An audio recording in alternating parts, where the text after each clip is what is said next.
Ikannya lihat. Wuh.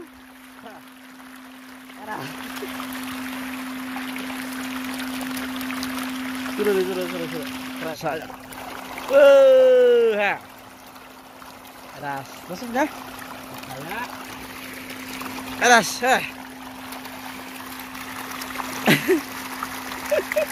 Aras. Ayo 1.000 bang sini. Lowi. Aras.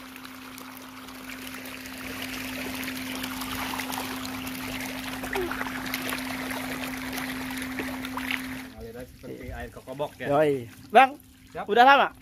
Udah hampir 2 tahun. 2 tahun? Ya. Hasil. Nah, karena biasanya yang nonton pengen denger hasilnya aja nih. Ya kalau nggak nguntungin, ngapain dikerjain? Oh iya benar. Kekurangan dan kelebihannya bang, pasti ada kan ya? Selama ini. Kelebihannya banyak. Udah pastilah menguntungkan. Lebih efisien. Kekurangannya. Aya YouTubean di HP-na? Ya wenten lah mang. Atuh subrek bae channel Arsan Baduy kana YouTube. Manehna oge pencipta lagu anu tentang rindu jeung kisahku membunuhku teh. Oh, nggih. Tonton geura videona hayang nyaho Baduy mah. Assalamualaikum. Kali ini kita mau buntuti pengusaha muda, sekaligus PNS. Jadi beliau cari sampingannya lewat sini, lihat. Ini namanya sistem apa? Bioplok ya? Bioplok. Nanti kita cari tahu sistem bioplok itu kelebihan dan kekurangannya apa. Lihat.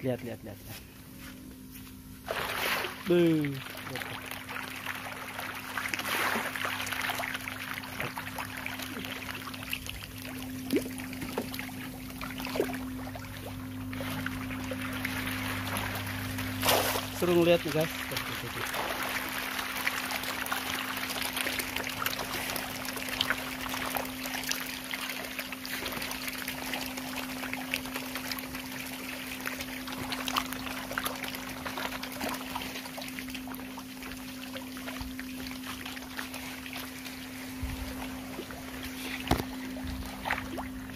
Coba kita lihat yang ini nih.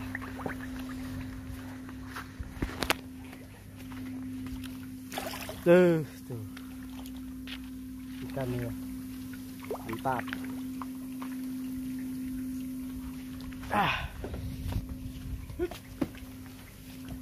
Pakaya.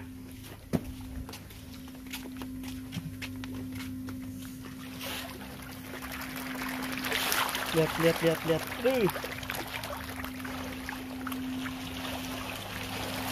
Tuh.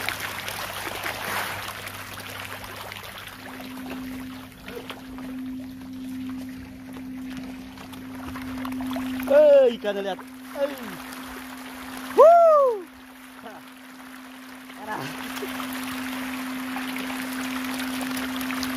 Sudah. Keren.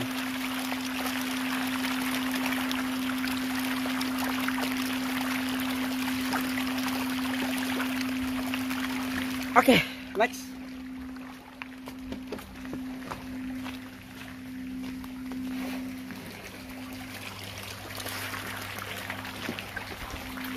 Oh, ini bang, ini yang udah di ini ya, udah difermentasi ya. Apa sih namanya tuh? Iya maksudnya diapain ini mas? Diberok. Hah? Diberok. Diberok itu apa? Bersihin. Pakai air bening. Dinetralin. Denetralisasi. Netralisasi nih. Jadi memang ini sedikit singkat aja. Jadi sistem bioplok itu nggak bisa langsung dikonsumsi. Jadi harus di ini nih, harus di apa? Harus dinetralisir. Berapa hari bang? Berapa hari netralisir ini? Oh 3 jam 4 jam.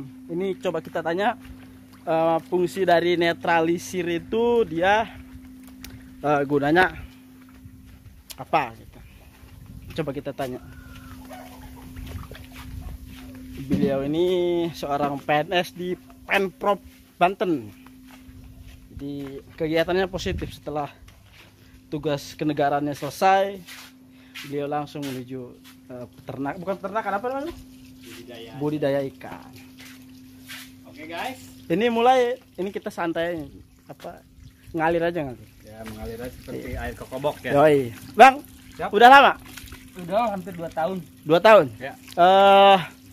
Hasil, nah karena biasanya yang nonton pengen denger hasilnya aja nih. Ya kalau nggak nguntungin, apain dikerjain? Oh iya benar. Kekurangan dan kelebihannya bang, pasti ada kan ya? Selama ini. Kelebihannya banyak. Udah pastilah menguntungkan, lebih efisien. Kekurangannya, kita ketergantungan ke listrik aja. Itu. Cuma tetap ketutup kan? Ya ketutup dong. Udah pasti ya. Kalau nggak ketutup ngapain kerjain?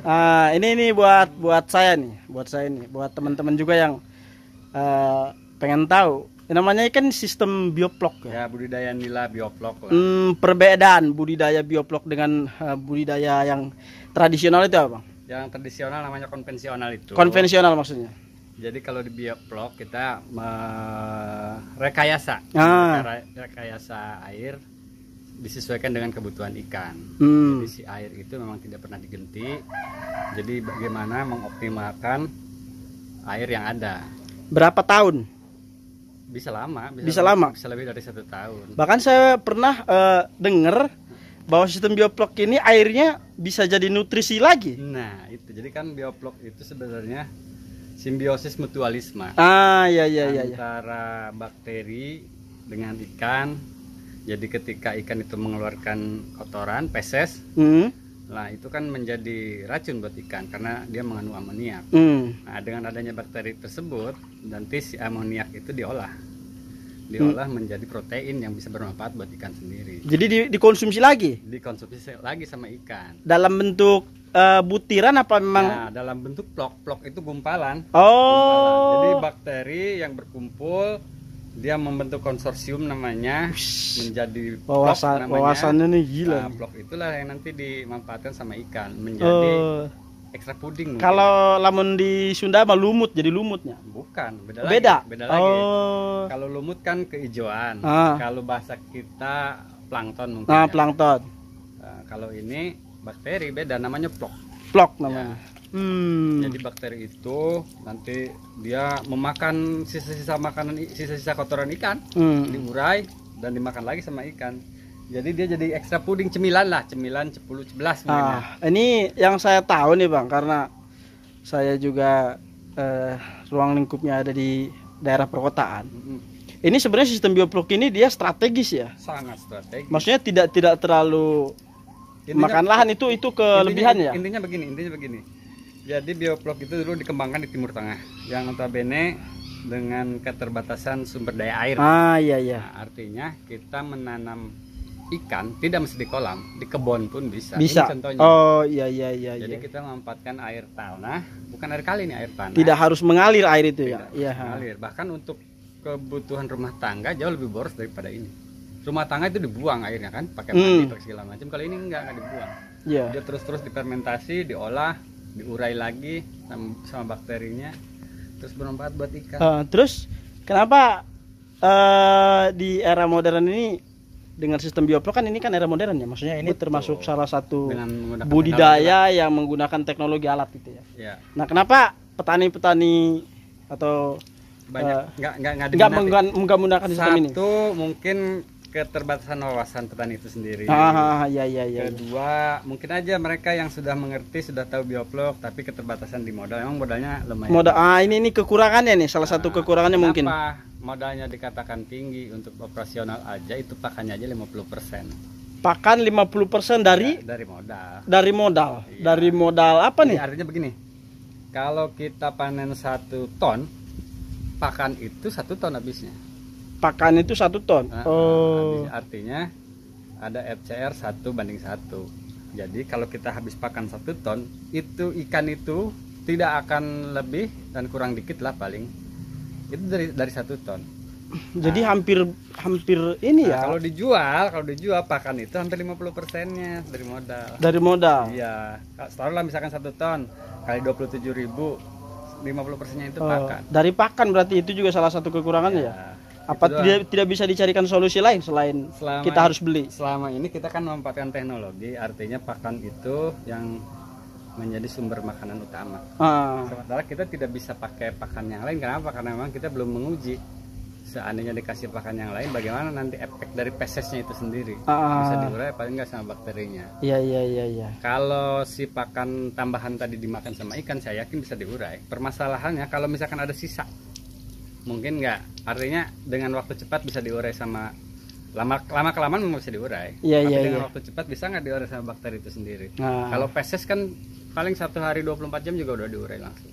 Udah diurai langsung. Nah, nanti ini habis ini nih, habis dikasih makan, ini Dokter. Nah, coba. Coba. Mana Bang? Bisa dilihat nggak nih? Tainya. Oh iya. Ini kotoran ini. Kotoran ini. Kotoran dari si ikan. Iya, ini paling lama 2 jam juga udah hilang. Oh, dia udah mengurai sendiri. Nah, udah hilang, dia diurai sama bakteri itu. Bakteri itu. Oh, ini namanya? Peses ini. Ini peses namanya. Ikan. Oh, kalau plok itu? Nah, plok itu nanti setelah si gumpalan-gumpalan itu kan dia membentuk konsorsium tadi saya bilang. Konsorsium itu lalu ini menjadi pakan utama buat konsorsium itu sendiri. Oh, ini. Gitu. Jadi diurai, diacak-acak, dan ini membentuk gumpalan itu berbentuk protein dimakan sama ikan. Ini luasan. Bang, ya? mau nanya. Nah, ini ikan luasan ikan berapa nih? Yang ini kita kan beli wermes di toko bangunan itu kan 5,20 meter. Kalau dipotong dibelah 2, disatuin ini jadinya segini. Jadi 3,30 meter. 3,30 meter. Nah, dengan diameter 3,30 meter, ini bisa menampung maksimal berapa ikan? Ini tebar padat normalnya ini 850. 850 ekor. Itu apa itu? Minimal atau maksimal? Optimal itu nggak atas nggak bawah. Setelah saya teliti, ditambah 1.000 juga nggak bagus, dikurang dari 850 juga nggak bagus, ternyata optimalnya 850.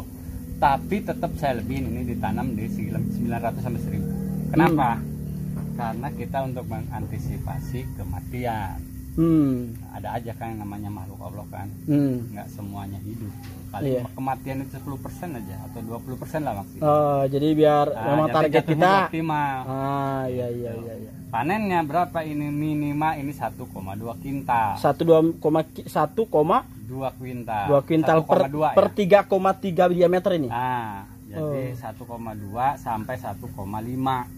Tapi sangat jarang sekali kalau 1,2. Per 3 bulan. Per 3 bulan. Setiap kotak ini 3 bulan. Ya, 3 bulan. Bisa kita lebih bisa. Tergantung pasar. Nanti ikannya bisa 1,2 kilo.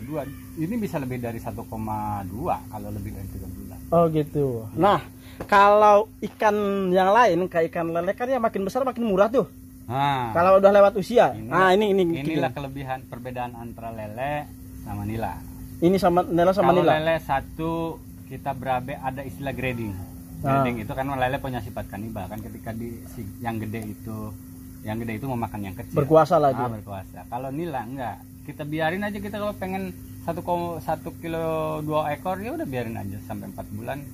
Maksimal 4 bulan lah. Kalau 5 bulan udah terlalu gede ini. Udah sekilo 2, sekilo 3 ini. Oh, iya. Ya kalau di 4 bulan ini. Ini 3 bulan aja ini sekilo 5, sekilo 6. Bahkan mungkin ada yang sekilo 4. Di umur 3 bulan. Berarti ini dengan kotak berapa biji? Kalau yang ini aja 10 ini. 10. Berarti hampir tiap minggu dong ini panen? Bisa tiap minggu. Tinggal bagaimana kita mengatur pola tebarnya aja. Nah, pola tebarnya aja. Sebenarnya begini nih. Karena kebutuhan ikan itu sangat tinggi, nggak takut kita masarin. Karena selama ini orang juga makan ikan terus kayaknya. Jadi kebutuhan ikan itu untuk Pandeglang, karena saya tahunya riset Pandeglang ya, itu sekitar 2 ton per hari. 2 ton per hari. Untuk kabupaten Nila Merah doang ya. Untuk Pandeglang doang itu, belum berbicara Tangerang, berbicara Serang saya belum pernah lihat riset itu. Karena selama ini saya oper ke Pandeglang ini. Yang udah jelas aja. Itu dengan harga sekarang ini di angka 28.000 per kilo. Kalau di pasaran kan sekarang nih hari ini udah 38 sampai 40 per kilo ini. Per kilo di pasaran. Atas. Jadi kalau kita punya pasar sendiri, jual ke pasar atau bahasa kita mengecer lah. Ngecer. Ini jauh lebih menguntungkan. Jauh lebih menguntungkan. Iya, kalau kita punya banyak waktu lah. Taruhlah kita di pasar sekarang 40.000, kita jual 38 kan lebih cepat. Cuman memang skala kecil, kiloan, 10 kilo. Itu lebih lambat lah gitu ya. Kalau ini kan kita kerja sama pedagang besar. Jadi kita udah nggak usah ambil pusing, udah ambil aja semua ikannya 27.000 sampai 28.000. Oh gitu. presentasi daripada peluang nih, ngomongin peluang Bang. Karena ini yang setahu saya sih, ini udah mulai ada tahun berapa sih di Indonesia merebak sistem bioplok ini? Sebenarnya belum lama-lama amat. Belum lama-lama amat kan? Sekitar 2004-2005 lah. Oh, sistem bioplok ini. Cuman kan masih proses riset terus kan pusat risetnya di Sukabumi ini. Balai Benih Perikanan Sukabumi. Ini di riset di sana. Cuman mungkin karena keterbatasan pengetahuan masyarakat, jadi berpikir kalau nanam ikan itu harus ada air yang ngalir selamanya gitu. Debit airnya tinggi. Ternyata kalau saya nggak juga, ternyata di kebun pun kita bisa nanam ikan. Kebun loh ini. Iya. Nanam ikan bisa, tinggal kita bor air. Ini air juga pakai air bor kok. Ini air sebanyak ini emang nggak sekaligus isinya, sedikit-sedikit, makanya ini nggak pernah dibuang. Kalau dibuang kita sayang. Ini di daerah perkotaan aja bisa bikin kayak gini ya. Yang airnya terbatas. Kelebihan lagi nih dibanding lele. Karena lele itu mungkin karena tingkat pesesnya sangat tinggi ya, amoniaknya juga tinggi. Jadi kalau lele itu cenderung bau. Artinya si mikrobanya nggak bisa bekerja secara optimal, nggak imbang kayaknya. Jadi makanya kalau lele itu menimbulkan bau. Ini kurang bagus juga kalau di komplek-komplek kan. Kalau ini di lingkungan semua rumah nggak. Iya, bahkan di sini aja nggak terlalu ini, cuma bau pakan aja. Bau pakan. Nggak, maksudnya keciumnya nggak nyengat, biasa aja. Tadi udah lihat belum yang bedanya? Yuk lihat. Ya, oke. Sip. Ini biar kita maksimal, makanya tidak saya skip. Nih buat temen-temen di luar sana yang punya lahan, yang punya yang punya pengetahuan bisa dicari sebenarnya. Yang penting ada niat dan kemauan aja sebenarnya. Nah, ini yang tadi saya bilang di netralisir ya? Netralisir untuk siap dikonsumsi ini.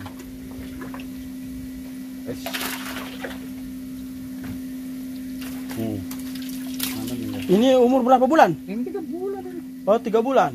Oh, ini yang umur 3 bulan nih. Aduh, tuh. Ini umur 3 bulan. 3 bulan ini kecil loh, paling kecil. Kecil ini sebenarnya paling kecil. Tadi saya lihat ada yang 4 kilo 4 biji sekilo ya? Iya. Ada. Nih. Tuh. Gede lagi tuh. Lebih gede tuh. Iya, siap. Mantap. Oke. Ini udah masuk pasar ini. Udah bisa. Cuma 3 jam doang butuh waktu buat netralisir. Ya, artinya masuk pasar itu udah ukurannya udah siap. Oh, udah pas segini. Pasar. Kebutuhan pasar. Kalau yang ini kan masih kecil. Iya. Coba kita bayangkan berapa komplek yang ada di Serang. Satu komplek punya 2 bak aja. Untuk kebutuhan satu komplek ikan tercukupi. Iya. Gitu. Beli ngecer apa? Iya. Cuma kalau yang ini mah saya mencoba sambil riset lah. Oh iya. Jadi nggak dijual eceran dulu. Siap. Saya belum buka pasar. Biar modalnya cepet. Nah, belum bisa buka pasar. Biar stabil. Pasar Serang. Belum ngecer.